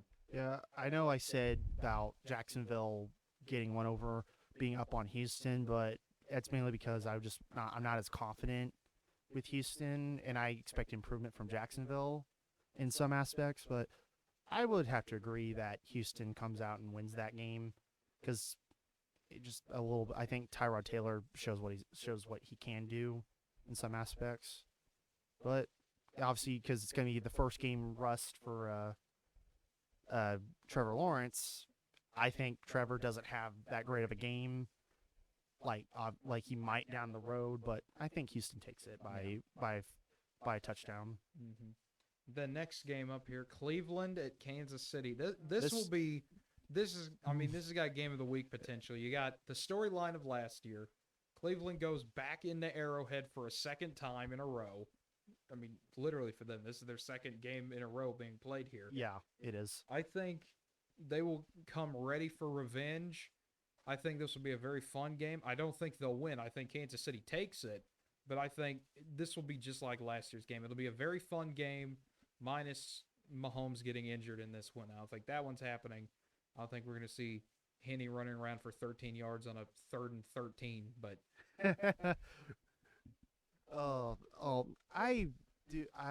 Kansas City takes this one. I think over, like, you can probably say probably bit of the first half, Cleveland hangs around, but I think Chiefs pull away, or maybe right out the gate, Chiefs look like they're about to blow them out. But I think Cleveland will try to make it close of a game. I'd be generous. I'm going to say the Chiefs will probably win this game by a couple touchdowns. Well, I kind of disagree. I think Cleveland will come out of the gate looking strong. I think this will be one of those, they throw a few punches at the beginning and then just kind of get tuckered out towards the end. I still think Kansas City wins, but I'm going to say Chiefs by 7 in this one. Well, you could probably say both teams can get explosive right out the gate, but yeah. Chiefs will be a lot longer. Like when I was meaning by they'll hang around, mean like they'll fight with the big dog, but I think Chiefs will eventually pull away in the second half and just look like, not necessarily blow them out, but make it look impressive. But I'd be happy to be wrong. I'd love to see Cleveland come in and just get revenge. That's not going to happen. You never know. That's not going to happen. And the next game up here, Miami at New England. This will be a fun one. I could see the Patriots winning, but I think Miami's going to come in. First game, they're going to look cleaned up. They're going to make some mistakes early, but they'll come in, they'll clean it up in the second half, and they get a very good win to start the year in Foxborough. Yeah, I'm gonna. Yeah, Miami, I think will get one over because Mac Jones first start. Don't really see much. We still got to see what New England has. I know they went out and spent a good amount of money trying to get people, see how it goes. But I think Miami, because more experience, and I think they're just a better team overall. I would say Miami wins this one by 13. Yeah, I wouldn't say 13. I'm going to say like maybe 7 or something like that. But anywhere in there. It's not really much of a bigger score. Just I think to that team, Miami will just be a little better. Yeah, and then Green Bay at New Orleans. Green Bay. Yeah. Aaron Rodgers does what Aaron Rodgers does best. New Orleans will counter a few times, but at the end of the day, the Packers just have a little bit more talent than the Saints do. We have to see. We really just need to see how Jameis Winston is as the starter, and we'll have to go from there. But I don't see the New Orleans winning this game. Yeah, it will be very interesting with the game being at Jacksonville due to Hurricane Ida and the remnants of that still causing damage. So that will be a bit interesting to see. But yeah, Other than that, I think it'll be Green Bay getting away. Most definitely. And then this one's kind of hard to predict. Denver at the Giants here at MetLife. I'm gonna say Giants, but I'm not confident in that prediction at all. I'm not even remotely if I'm a Giants fan, I wouldn't be confident in your team as much. I know you got Saquon back, who is a good running back whenever he's healthy, but you don't have much of a defense as far as I can tell. There's not really much there for me to really work with besides your two main offensive players. Denver had a quarterback battle, but I think because there's too many question marks for both of these teams. I know I made it sound like I was going to go against the Giants, but I'm not as confident in Denver, so I think I'll pick the Giants to win, but not by much. And then Sunday night game, Chicago at the LA Rams. I think this will be a fun one, but I think the Rams will kind of showcase to the world, hey, this is what we're going to do this year. We're going to get started here early with a win, and they'll just start kind of running away with, SoFi Stadium coming out finally in Inglewood. This is going to be fun seeing that debuted with fans for the first time. We'll just see how many fans actually are in it. Yeah, hey, any fans is better than no fans. I'm not disagreeing with that. I'm just saying we'll see how much support is behind the Rams. But yeah, I agree that the Rams will be too much for Chicago. Chicago's I know you have Justin Fields and Andy Dalton there, but there's too many question marks. Well, how is the rest of their offense besides Khalil Mack? You really don't know what's on with that defense. But I expect these at the probably first quarter be bit back and forth a kind of bit because you kind of want to get some things in. But I think Rams eventually just overpower Chicago and probably beat them by 10 to 13 points. And then final game of the nights, I should say, the Monday night game, Baltimore at Las Vegas. This has got Baltimore all over it in my opinion. Yeah, I'm not as I know Las Vegas last year started the season off hot, but eventually collapsed. But I think Baltimore will be too much for Vegas. Because you don't know how Derek Carr is going to be. There's too many other question marks. I don't think the Raiders made really that impressive things in the offseason. There really wasn't much with them anyways.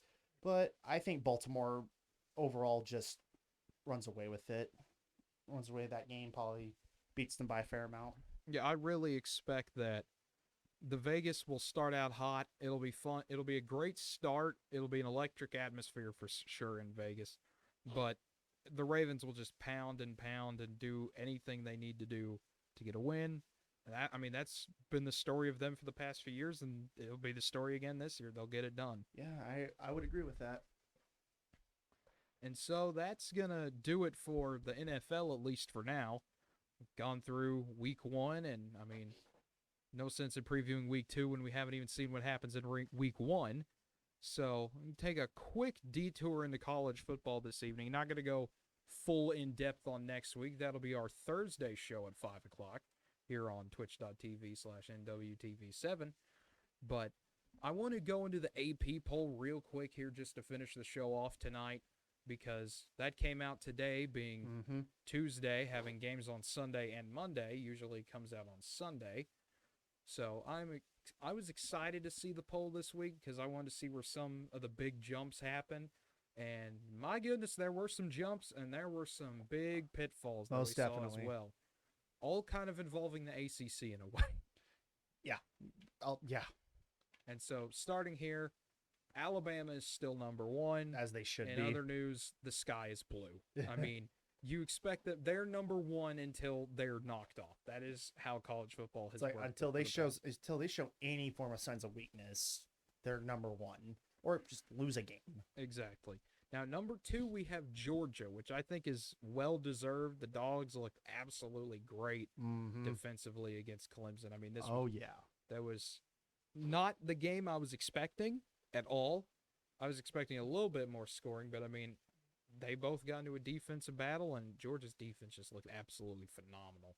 And when you're making that, the quarterback from Clemson literally not able to do anything that entire time, and just they couldn't get anything going. And eventually, they got a pick six off of them and just sealed the game, pretty much from the get after just flat out dominating them.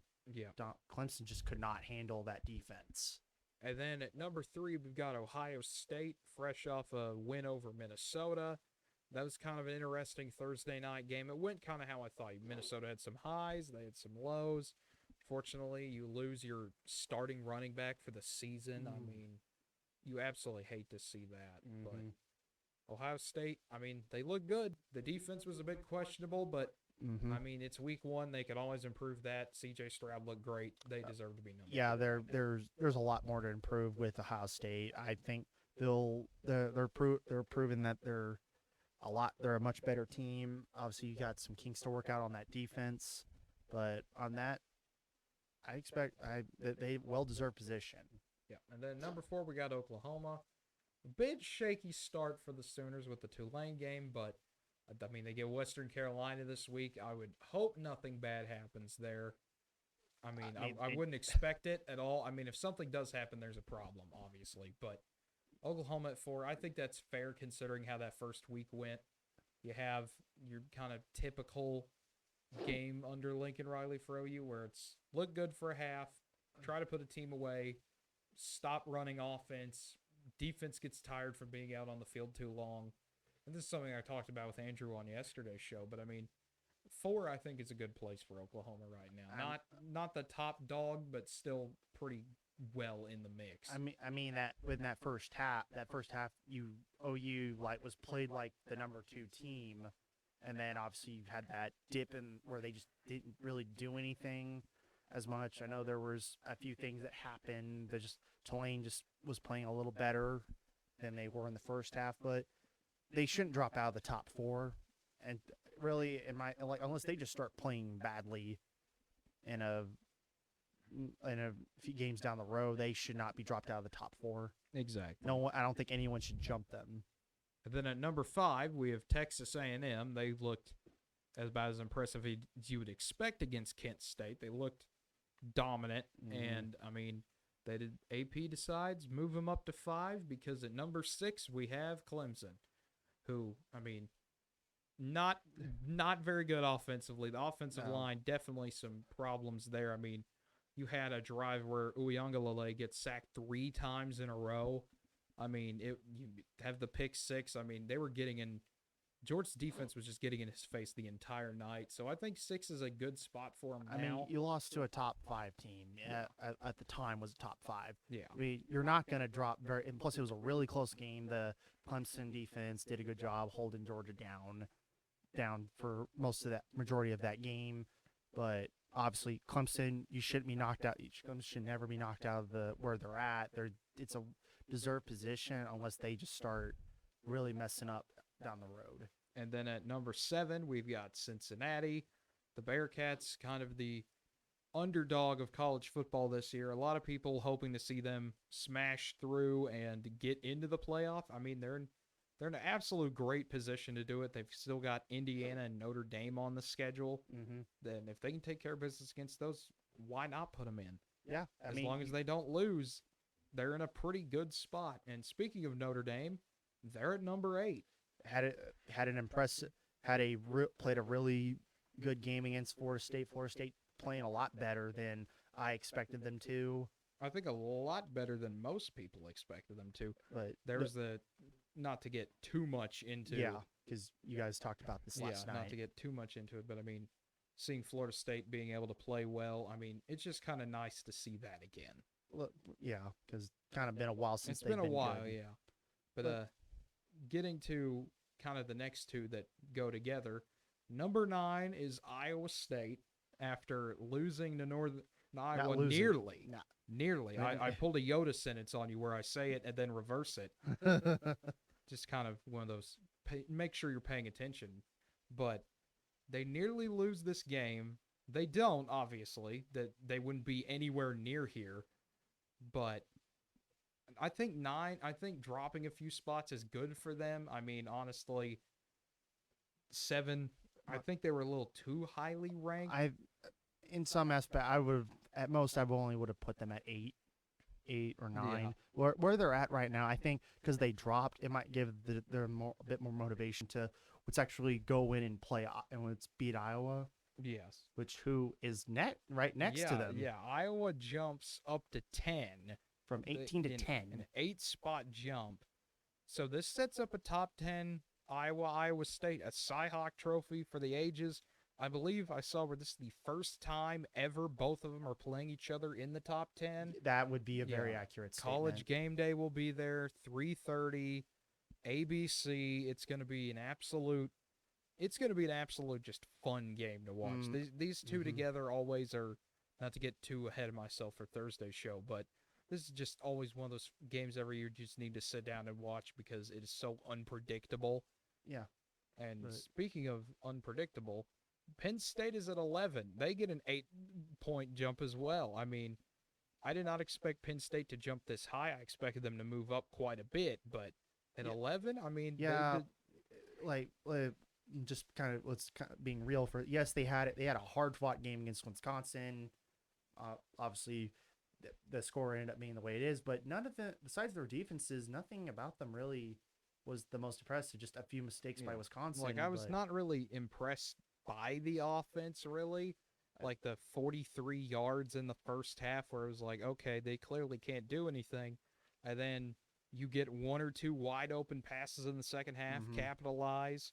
That's really all they needed to do. Yeah, I think a lot of it is just that it came down to the teams in front of them just didn't play as well, and because they had you could say a much better victory, they just moved them up that high. But I personally wouldn't have moved them that high, but that's just how it is. Yep. And then at number 12 we have Oregon. Now Oregon actually has moved down a spot. They nearly lost to Fresno State over the weekend. Yep. You lose Kayvon Thibodeau. We don't know how long that's going to be for. No, I've not heard anything about that yet. And they get Ohio State this week. So another big name matchup, but yeah, I don't know what's going to happen to Oregon there. We'll talk about that Thursday. And then at 13 we have Florida. Florida still kind of having a quarterback battle from what I saw.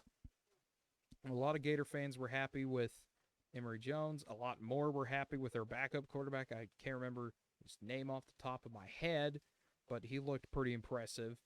And, I mean, it'll be kind of interesting to see what Florida does this season. I mean, last year you saw it a bit with Trask and Jones. You'd have that two-quarterback system at times, a throwing quarterback and a running quarterback. So I'm excited to see what the Gators do this year. Yeah, it's going to be very interesting to see how the rest of this next week will go for them, or even for the rest of the season. You get South Florida, so I mean another tune-up game in a way, but you never know. You never know with South Florida, but we'll discuss that further later. Yeah, and then number 14, you get USC. I mean, they didn't really play anybody, but they didn't have to look impressive as San Jose State. You get a 30-7 win there. They took care of business. They don't move. Just kind of really knowing you can just kind of move on because there's not really much to say. And then speaking of moving, Texas, here they come. I mean, we like to joke about Texas being back or not.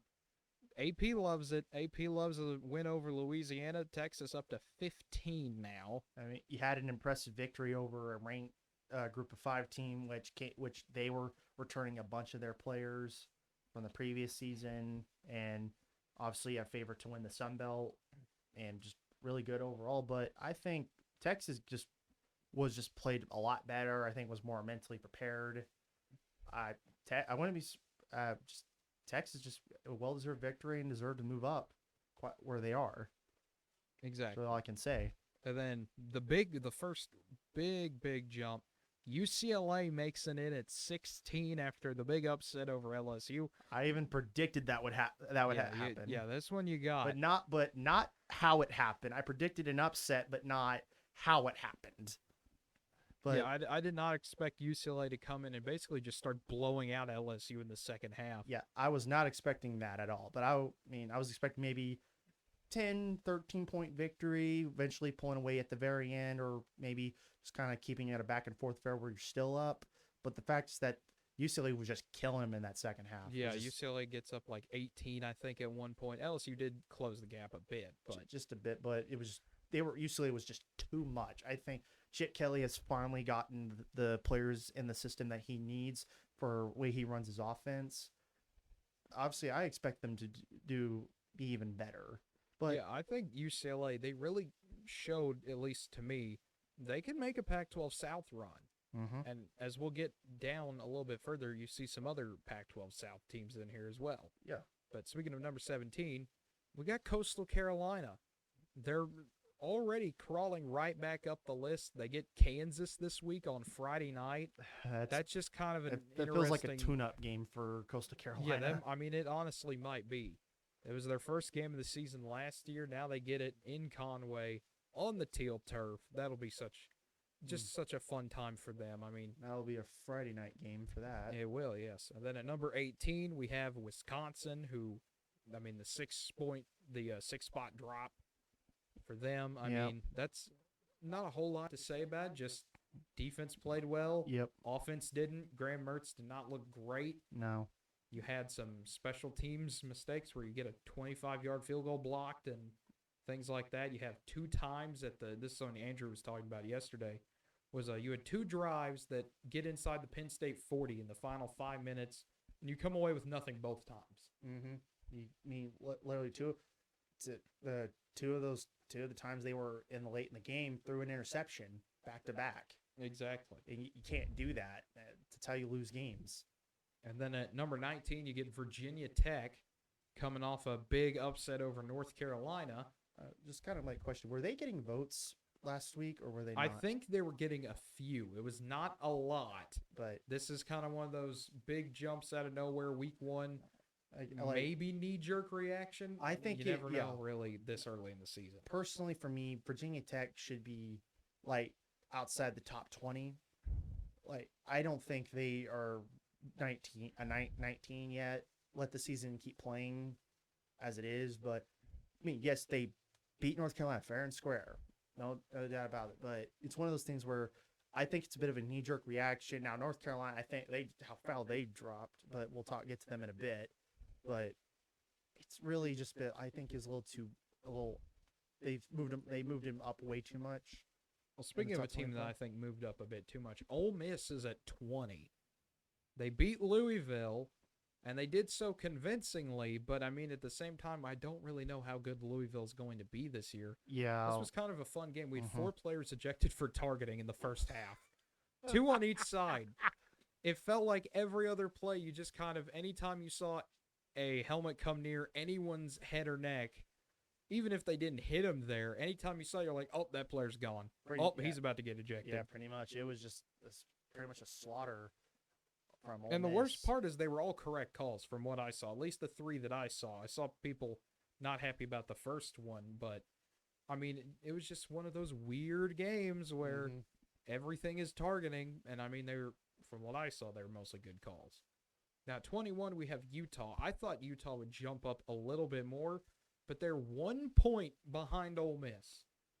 Ole Miss has 335 points, which is the amount of, I can't remember the exact system they use, but basically, one more guy put Ole Miss on his thing a bit higher than Utah did. Yeah. And that ended up being the difference.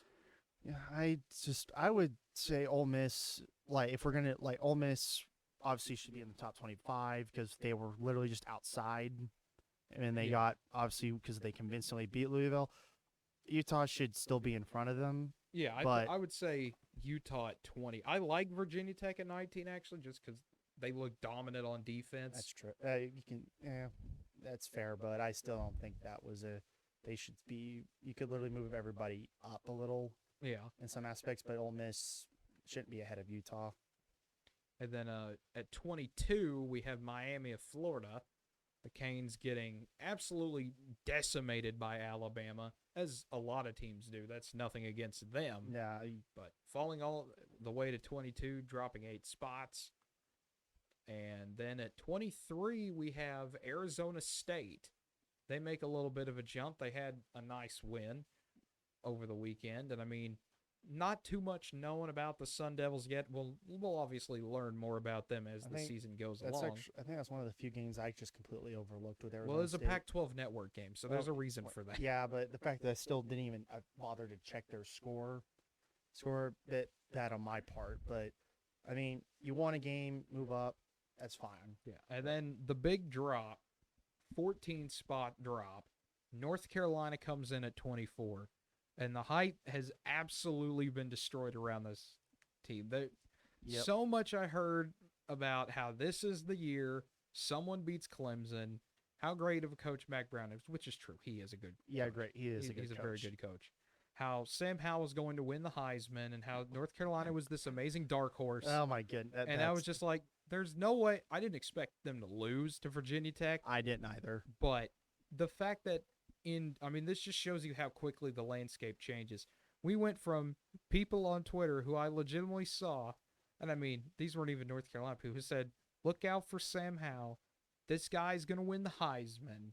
And I was like, what? This just kind of was like, I mean, granted, it's Twitter sometimes. You don't see the experts on there. Sometimes you get some people who are, you got to check on their mental status sometimes, because they'll make some insane arguments.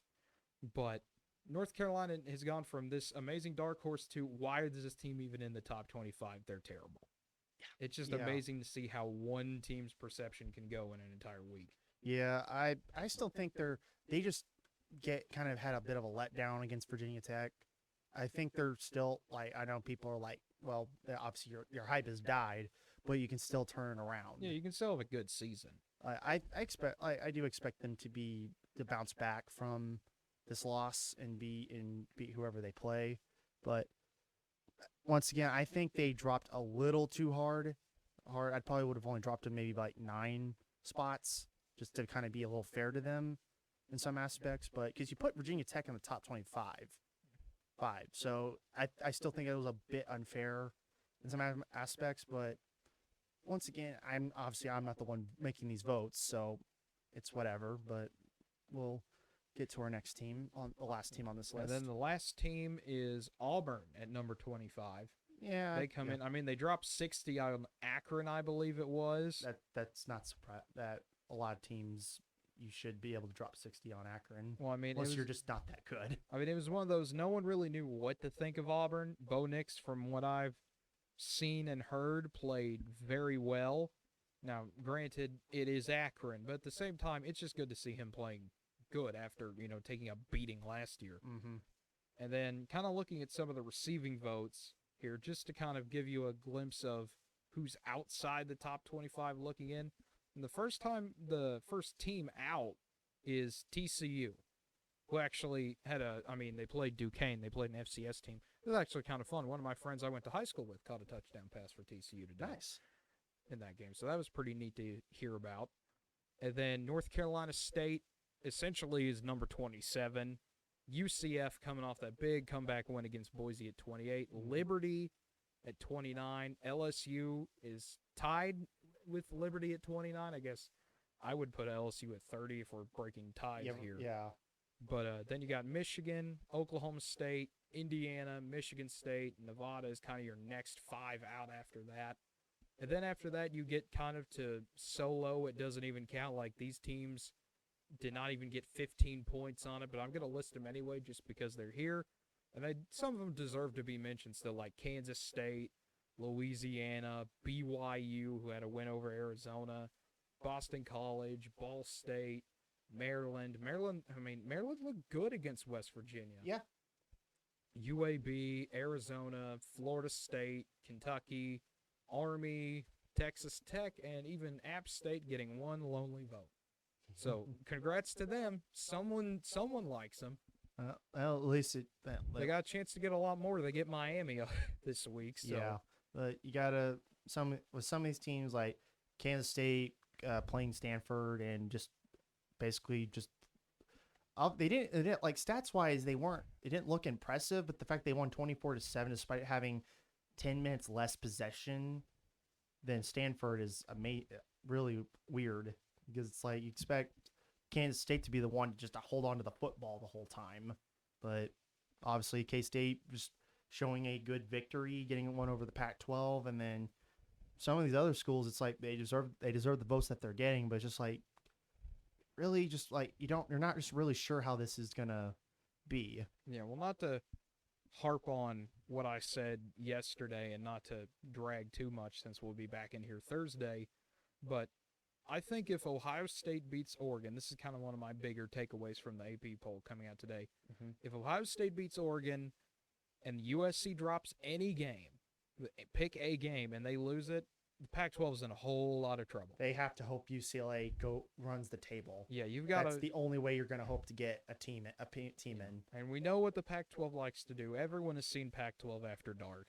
It struck again last week. You had Washington losing to Montana.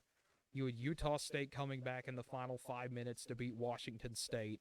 You had Nevada beating Cal, Oregon State losing to Purdue, Stanford losing to K-State, as we already mentioned. The only team that won out of the Pac-12 North was Oregon, and they barely survived Fresno State. That's really not good, especially since Oregon, as of right now, is your highest rated team. Yeah. I know USC isn't here, but they have to play a more real team to really show anything. And who's to know how they'll be in conference play. And yeah, exactly. And looking at the Pac-12 South with 4 ranked teams from the South, that could easily turn into what we see always in the Pac-12. It feels like they start beating each other up. Everyone finishes with 2 or 3 losses, and it turns into a really bad time for them. I wouldn't be surprised if that happens. But you got to hope if you're in the Pac-12, especially, you got to hope that things can just work out where 1 or 2 of your teams just stand out from everybody else. But it's really hard to do. It's unpredictable at this point. I know I'm really struggling to really say much about that, but I might have more to say when Thursday comes around. But it's really unpredictable. And that's kind of a good note to leave it on today, I would say. But as we just mentioned, Thursday at 5:00. We will be back. We'll give you a college football kind of preview into next week.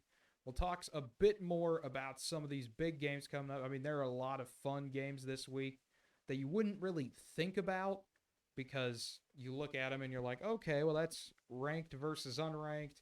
I mean, we got our rivalries renewed. This is how we're getting late. I'm getting to where I can't talk anymore. This is not a good thing. But if you enjoyed this today, thank you for tuning in. If you haven't given us a follow already, please do. Anything to help grow the channel appreciates us. We absolutely appreciate it. And so with that, for my co-host Connor Gray, I'm Cade Kennedy. Have an absolutely fantastic evening here. And wherever you are in the world, just have a good one. Thank you for tuning in. Thank you for Mike and Perkins. We finally got a commenter in here. Thank you to good old Mike and Perkins. So have a great night, everybody, and just do whatever you want to do tonight. Just have a good one.